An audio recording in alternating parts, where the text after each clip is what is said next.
In this presentation, I'd like to bring together the comments I made in some previous presentations about regional disparity, housing and taxation, bring it together and discuss what I really think is going wrong with Britain's economy and why it's actually slightly ridiculous. So I'd like to start by setting the scene and just discussing the history of Britain's economy over the last few decades. So, from the headline perception of the UK is a G7 country. It's one of the big boys. It doesn't have the highest GDP per capita, but it's got one of the lowest debts, etc. So it's a competitor on the international stage. That is how the world sees it. But if you're inside the UK, on some of the population, how do they perceive it, and what have they seen happen over the last 30 years or so? Well, for a lot of people, and when I say a lot of people, I mean this includes a lot of the middle classes these days. They see low pay, benefit dependency, poor housing, homelessness, and a sense of insecurity. Not really what you'd expect from the G7 countries. Now, obviously, every country has the lower paid people, but this is actually becoming quite a normal thing through our society these days. So, for instance, if you look here, this is a graph showing the real disposable income per head going from way back in 79 up till 2017. And you can see that it does actually rise quite steadily up till about 2000. And then it starts to level off, and it's stayed pretty level ever since then. There hasn't been really much disposable income growth. If you look at this in a little bit more detail, broken into regions, you can see here that back in 1997, the difference between the regions was about £6,000. By the time it reaches the peak income and starts to trail off, the difference is about £9,000. So in fact, there's been an increasing difference between the regions and the general levelling off, in fact, of growth of disposable income. On top of this, looking at this graph here from 1999 to 2009, there's been a massive increase in the level of indebtedness.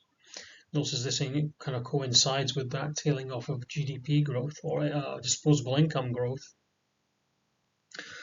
Way above our competitors, British households became much more indebted, and housing became much less affordable, especially from the mid-90s onwards.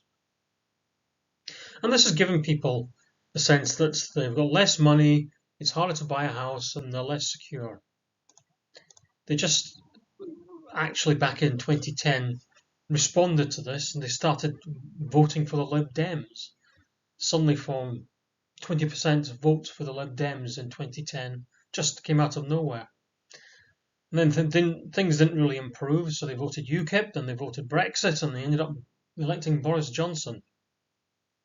So people have started responding to this. They do know something's wrong. They just don't quite know what, but they're aware that things just seem to be declining. There's this sort of downward slide. And in fact, they're absolutely right. If you look at this graph here, which is the graph of GDP growth per head, or the growth of GDP per head, per capita. And it comes from the ONS, and they've very kindly put some averaging bars on us in certain positions.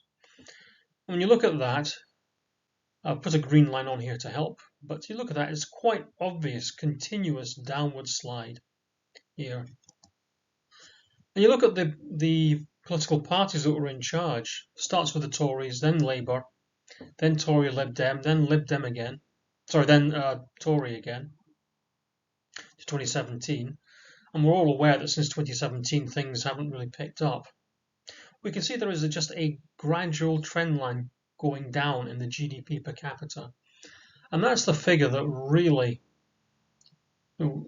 really decides our wealth. When there is GDP growth per capita, and you really need about 2% to keep things ticking over nicely. But the level it's fallen to 1% since about 2009. That's just not enough to maintain the kind of living standards we think we should have. That's us actually really going backwards when the GDP growth is so low. So I'd like to just stress this point about what we need from the economy. Here's that graph again, and I've just added a little extension here to take it up to about 2020. This is just an extension of the averaging bar, which I've just added in. We all pretty well know that the economy has not really picked up between 2017 and 2020 in any miraculous way. In fact, it just continued bumping along at about 1% growth. So that means between 2008 and 2020, before COVID struck, we really bumped along at about just over 1% growth. The reality of the situation is that to maintain our public services without having really high taxes, we need a per capita GDP growth of around 2% or more.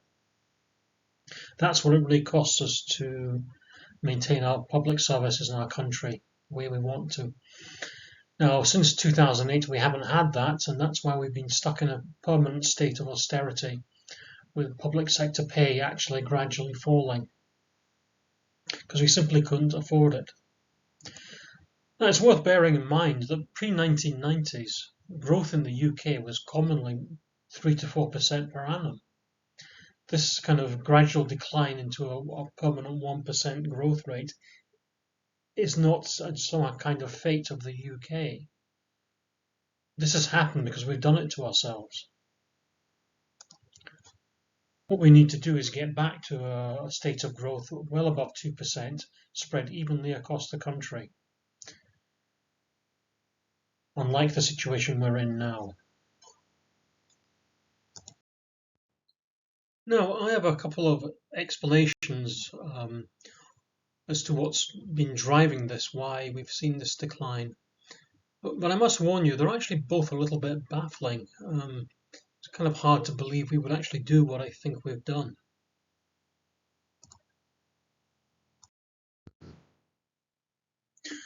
I'd like to start by discussing some of the structural changes that have happened in the UK economy. So here we have a graph, and it's running up to about 2009, illustrating some of these main changes, particularly the fall in manufacturing as part of the economy and the rise of services and the financial industry. Now, when we say business services here, this is quite a broad definition. It covers all sorts of things, law and accountancy, obviously, but IT and engineering services and consulting and all sorts of things. So it's a very big, broad brush kind of definition. But in 2016, about 22% of these services were made up of what you might call financially focused services like law and accountancy. Then additionally, by 2009, the financial services sector has taken up about 10% of the economy. So things have changed dramatically. So to discuss this, I'd like to go into something that I call basic economic efficiency. It's nothing intellectually special. But if you've got a factory, and in that factory you employ some guys on, say, lathes or whatever machinery you've got, and these guys are making goods which you're selling. So you're paying the cost of the lathe and the guy running it, and you're making your money back by selling the goods he produces. Okay, pretty straightforward. And you've got another guy on the lathe, you make more goods, and the next guy produces even more goods. So the more money you pay into people on lathes, the more goods you produce and the more money you're making. Very straightforward. But obviously, life is not like that. The world is not that simple. The factory itself is also going to cost you money, which you're going to have to pay out of your profits or your earnings. And then you might, for instance, have to heat the factory. Well, you will have to heat the factory almost certainly, which is another cost. And further costs might be legal costs. If somebody doesn't pay, or if you just need to write up contracts for your clients, that's going to cost you money, along with your heating in your factory. Then there's the cost of finance itself. What did you pay to raise the money? And how much do you pay for an accountant to calculate your taxes, or even just keep track of the money and who owes you what? All these things are costs, and they're all considered undesirable. You might, for instance, insulate the roof of your factory, spend money on that to cut down your heating costs. Okay? These things are what you call overheads, and you try to reduce them as a rule. You don't want your overheads to be big, you want to reduce them. We don't normally go around saying, hey, look, isn't it great? I've got huge overheads.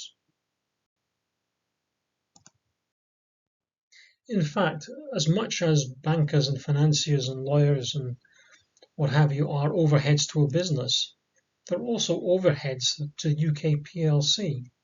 They're not the productive part of the economy. Now, just to be clear, I'm not on an anti-banker rant here, okay? All these and many other professions are entirely necessary to enable the production process to go ahead. It would be great if nobody ever reneged on an invoice, but they do, so you need lawyers. You have to transfer capital and assign it somewhere, so we need bankers. They have to be here. If they weren't here, your career options would look like this. You'd be, if you're lucky, following a donkey with a plough and sowing seeds by hand, hanging around your fields, waiting for the Normans to come and harass you and harry you. You would be a medieval peasant. Without these professions, bankers, lawyers, accountants, etc., we are a medieval society. Okay, they're very important, but it doesn't make sense to actually try and grow this part of our economy. We want these parts of our economy to do their jobs for as little money as possible, not stand around bragging about how much we're paying them.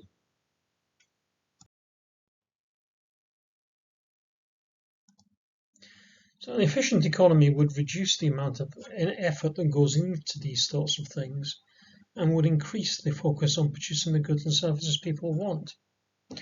It just seems bizarre that we've somehow come to celebrate the parts of our economy that don't actually produce anything. Just a quick aside here on exports. Lots of people would point out that the financial sector does actually bring in a great deal of foreign earnings, which is true. However, I think it's a little bit exaggerated if you consider that the manufacturing sector is actually now about the same size as the financial sector, having shrunk a great deal. It actually exports about 3 times as much as the financial sector. The difference is that the financial sector has a much better balance of payments. But this is because we actually import a great deal of manufactured goods, which puts the balance of payments in manufactured goods negative. But that's really not a sensible reason to not actually try and reduce the amount of imported goods by making them ourselves. When the pandemic struck, or or Putin invaded Ukraine, the fact that we couldn't make our own PPE or store our own gas, it wasn't really compensated for by the fact our bankers were making a fortune. So one final thought on this subject, and that is, am I actually mad? Because I keep saying these things like this, and I've thought this for many, many years, and it just seems to be true in common sense. But if I turn on the television, it's full of politicians and chancellors of the exchequer and economists and journalists and people. And none of them seem to have noticed this. So I must admit, for a long time, I've been full of a lot of doubt about whether this was really true. Maybe I just wasn't understanding something. Fortunately, I came across this and other things like it over the years eventually. This is a paper written for the Bank of International Settlements. If you don't know who they are, they're like a kind of club for central bankers, where central bankers get together and probably get drunk and discuss all the problems of running countries in this or the next century. And obviously these guys, take a big interest in economics and commission a lot of research. And I came across this paper here by these guys. Now, just be clear, these guys have not endorsed anything I've said. But the paper they've written here, and many other like it that it refers to, actually do question, quite analytically, the wisdom of having really big financial sectors. So it isn't really just me, it's actually a topic of academic discussion and research. It just seems very strange that all this research and information hasn't got to anybody who actually makes a decision anywhere.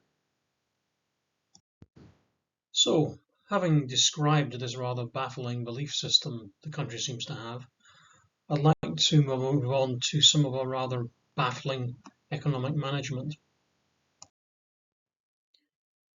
Before I go any further, I'd like to just have a little discussion on something called capitalisation, or the history of Britain's wealth in previous centuries. Now, we all know that Britain is a capitalist country. What does that actually mean? When did this start? Well, in my opinion, it really starts in the 17 to 1800s. This is when things really started to change, what we call the Industrial Revolution. Britain started spending huge amounts of money on building things we now call dark satanic mills. Not they didn't call them that, and they didn't have modern cars parked in front of them, but they spent a lot of money on it. And inside those mills, they had a lot of machinery. Again, very expensive. But these machines could produce goods at up till then utterly unknown rates. This produced money that people like the Admiralty used to pay to coat the bottoms of their warships in copper. Vastly expensive, but it meant their warships could stay at sea longer and travel faster when they did. Public bodies like councils were now investing huge amounts of money in things like waterworks and sewage systems. This meant that people no longer died when they drank water or had to live amongst their own poo. This is what really changed Britain. I mean, massive differences to the population's wealth and their health.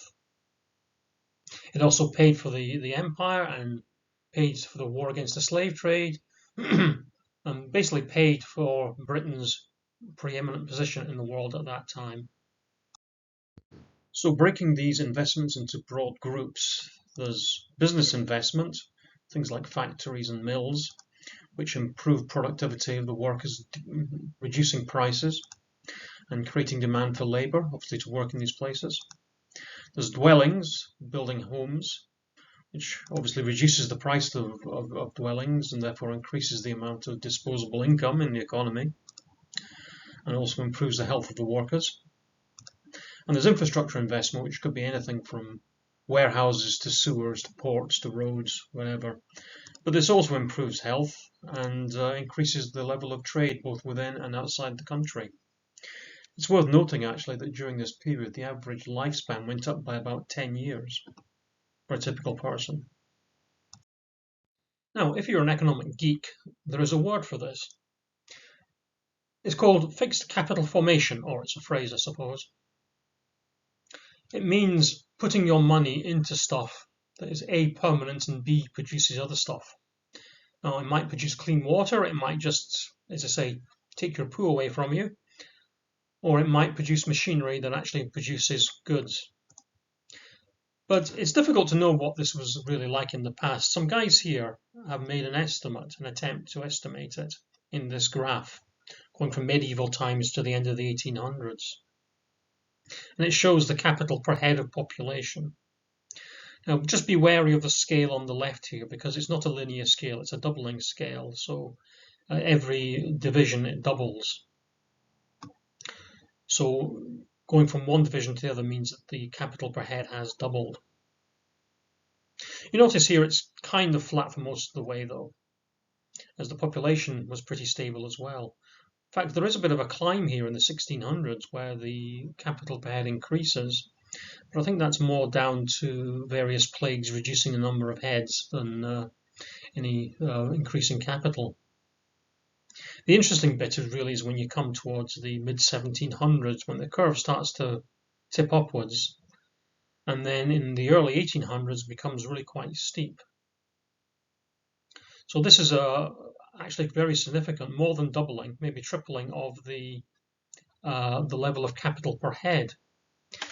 But it should be noted in the same period, between 1750 and 1850, the population something like tripled.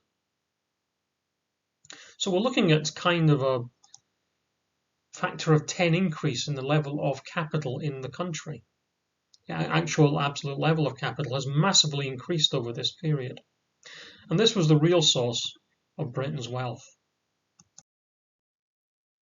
So let's wind on now to more modern times and look at what's been happening in the last 50 years.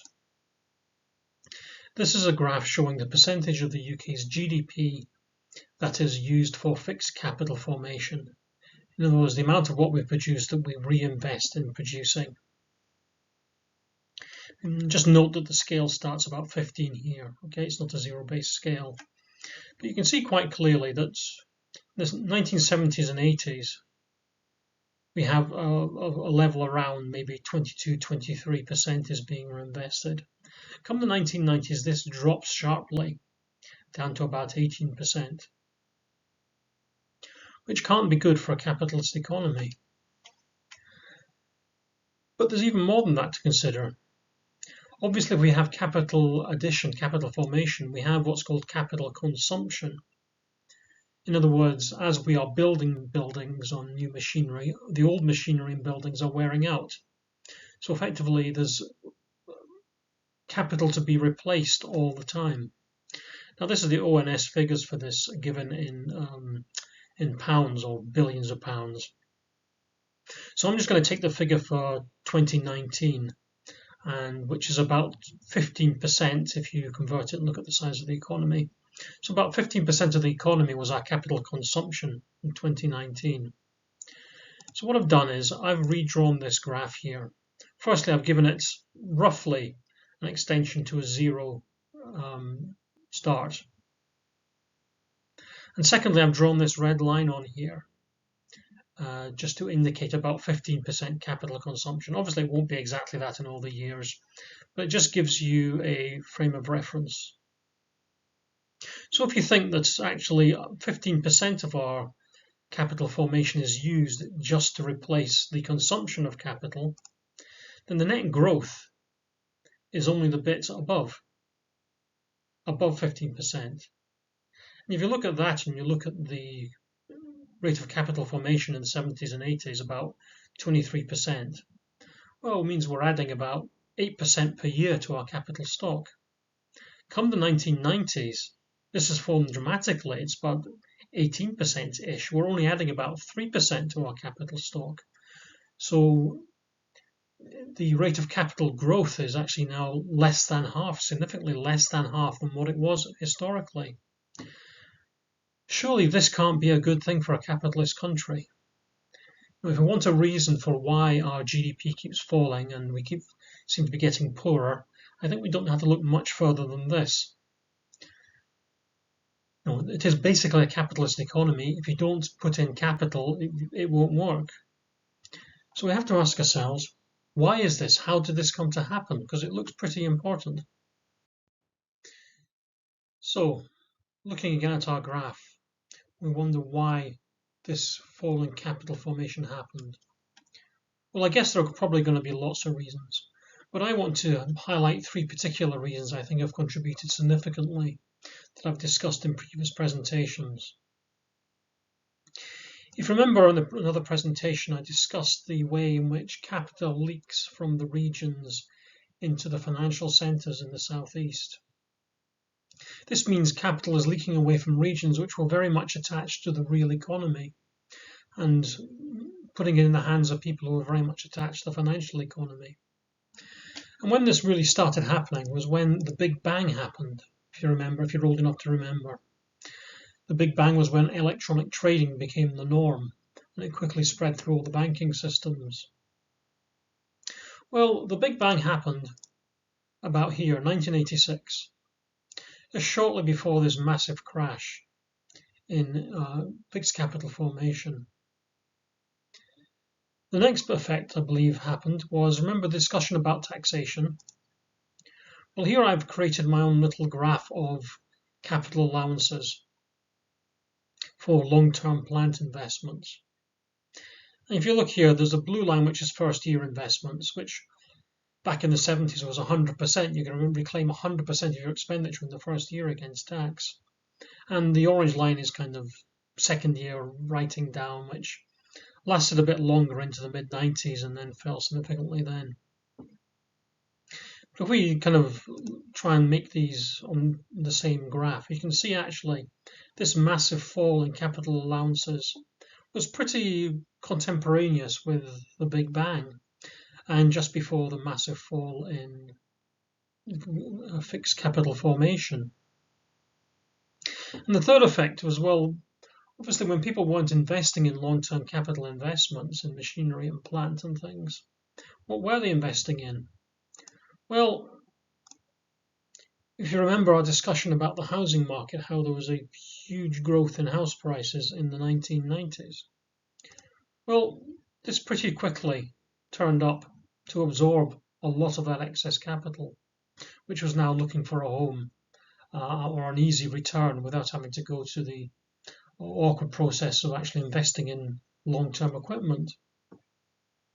So I believe that these are the three main factors that have driven down our gross fixed capital formation quite suddenly, and this fall has lasted for a long time. Just to contextualize this internationally, this is the percentage of GDP used for gross fixed capital formation for ourselves and our competitors.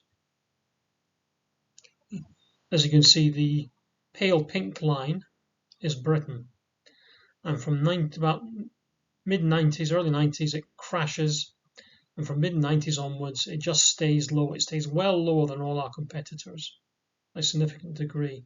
And remember, this figure is given before consumption. The result of this, well, this is a chart we've seen before in a different presentation. But if you look, Britain's productivity was low. But come the 1990, it actually, the gap expands significantly and stays, and doesn't actually get bigger until the financial crash when it gets even wider. But there's a noticeable widening or falling of our productivity compared to our competitors after about 1990.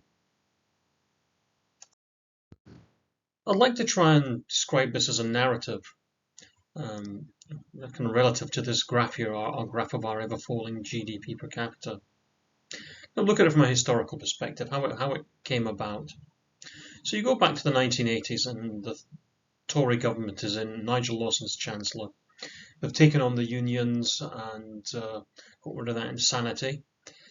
And actually the economy is running quite well. It's running, growth's around about over 3%, and you must say it's largely due to the policies put in by previous governments though. But then the Tories start to put their own mark on it and make change. And they make these decisions that first of all the Big Bang, and probably the unforeseen consequence that capital starts to leak out of the real economies in the regions into the financial economies in London. And they also really cut back or destroy completely the capital allowances that encourage long-term investment, sacrificed it for the cause of reducing taxes on service industries. And of course they create the groundwork that causes the massive boom in house prices in the 90s. Anyway, so eventually they carry on, but the low investment economy of the 90s starts to drag down growth. So people go for a change. They look for Gordon Brown to solve their problems. Now he's quite happy to milk the apparent success of the financial economy and the growth in house prices, you know, the way people make money off old capital rather than new. But a low investment economy has no upward pressure on wages, so there begins to be inequality, and he chooses to resolve this by addicting us all to benefits through his tax credit system.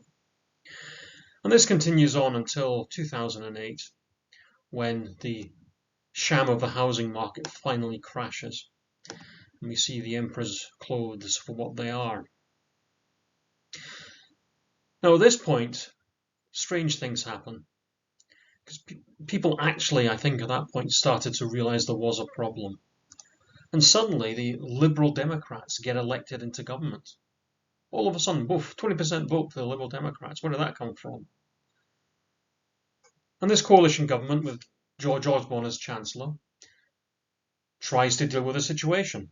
And George Osborne does rational things as a chancellor. He tries to balance the books, tries to keep sound money, tries to make it work. Probably in the assumption that if he has to cut the public sector now and cut their wages, well, when the economy grows in future, we'll be able to correct that and raise those wages again. But for now, he had to deal with the current situation, which meant cutting. And this goes on, but things don't get any better, and UKIP appear on the scene and start to take votes off the Tories, and then we end up having a referendum on the EU, and Brexit happens, and turns into a complete mess, and Philip Hammond is there trying to manage things, but things don't get any better. He just manages competently, but our GDP just keeps falling. And then, of course, Brexit's been done, but it's hard to implement, so we end up with another election. And we get a choice between these two idiots. At this point, I actually despaired. I was looking at the candidates for Britain's Prime Minister, and it was these two.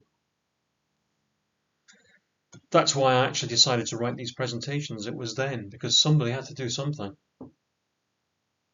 Anyway, so we had the election, and we chose one of the idiots. And, well, we've seen how well that worked out, and his claims of a oven-ready Brexit deal were just as hollow as about everything else he ever says. So we moved on, got rid of him, and then we had sort of comedy interlude with Trussonomics, and that didn't last very long. And now we've got Jeremy Hunt. And Jeremy Hunt is doing a George Osborne.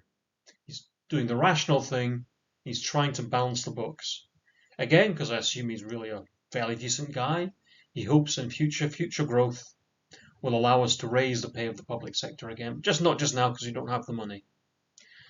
The trouble is, this isn't going to work, because this country is paying the price for 30 years of underinvestment. And that GDP figure is not going to start increasing until we start doing the right things. To summarize, our problems are not down to the choice of capitalism or socialism. They're not down to nationalisation or privatisation. They're not down to low or high taxes on the riches. It's not down to immigrants. It's not down to EU regulations. It's not down to Brexit. It's not down to globalisation. It's down to being unable to run a capitalist economy, making the most basic possible mistake in running a capitalist economy, and that's not injecting capital. I would like to just stress that you've got to be reasonable in your expectations of politicians. I have just complained rather a lot about them, but let's be fair here. Got a couple of quotes here, one from Nigel Lawson and one from Gordon Brown. Not on this subject, but actually discussing the financial crash in 2008. And what they're essentially saying is that they didn't see it coming. And that's not surprising, because people don't see things coming. We're not good at predicting the future. We do most things by trial and error.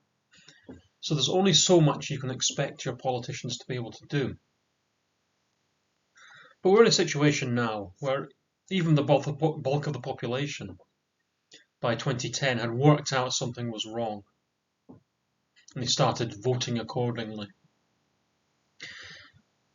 But our politicians didn't seem at this point. All these chancellors we've had, and all these journalists we've been paying all these years, it all just seems to have passed them by. You only have to look at that graph of Britain's GDP per capita and its continuous decline and know something is wrong. But it just seems to have escaped the powers that be. So, having, I hope, identified the major issues that are causing Britain's economic malaise, I'd like to just recap the solutions that were offered in previous presentations for each of these problems. So to start with, there's the issue of capital management and the way that capital seems to flow out of the regions, thereby suppressing their economic growth and bringing down the country's overall growth. And my suggestion to resolve this was to either make banks publish local lending data, so they declare what percentage of their deposits from a region actually get lent to businesses in that region, thereby allowing people to choose banks that support their own region, or a more concrete method, which would just be to have actual regional banks which only take deposits and lend in particular regions, thereby keeping capital in that region. The next issue is housing, which I believe is sucking up huge amounts of capital. People are investing in old existing assets instead of creating new ones. And this is, again, reducing the capital available for the real economy. And there are a number of solutions here. Obviously, rationalize the planning system. That's maybe easier said than done. But the possibility of maybe putting annual charges on planning permission so that once it's granted, it's expensive to sit on and not use it, so houses actually get built. The possibility of greenfield and brownfield site swaps, whereby if you grass over brownfield site in an urban area to create a park, you actually get an equivalent area of greenfield site outside the city. So we've kind of moved the greenery into the city that way. Yes, if we link council funding to house building so that the council only gets its full funding package when it builds enough houses, then this will encourage councils to find ways around the problems of house building.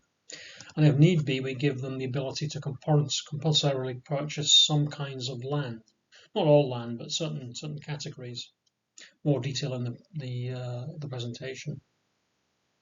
Finally, I think our taxation system is actually lending itself to short-term investment and low fixed capital formation.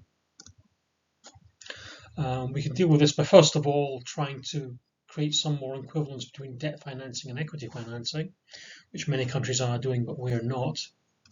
We can obviously continue to try and resist profit shifting, but very importantly, we should provide good capital allowances to companies that want to do long-term infrastructure productive investment. We can also go so far as to actually separate the taxation of national and multinational businesses, taxing multinationals on their sales and national businesses on their debt and equity payments.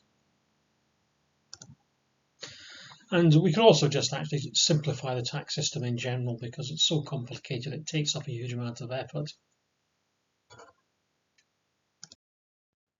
I believe these ideas will offer a solution to Britain's ongoing sense of decline. But let me be clear, they're not going to be quick solutions. We have spent 30 years getting ourselves into this mess, so it's going to take us at least 10 years to get out of it. We'll have to do this for a long time before we really see our country the way we'd like to see it. Although obviously things will gradually improve during that process. Anyway, so I would like to just make it clear that all these ideas I've suggested are free for adoption by any political party that actually wants to make things better. I won't be obviously getting elected anytime soon, so those people who are, if they want to take up these ideas, please feel free. Thank you for listening.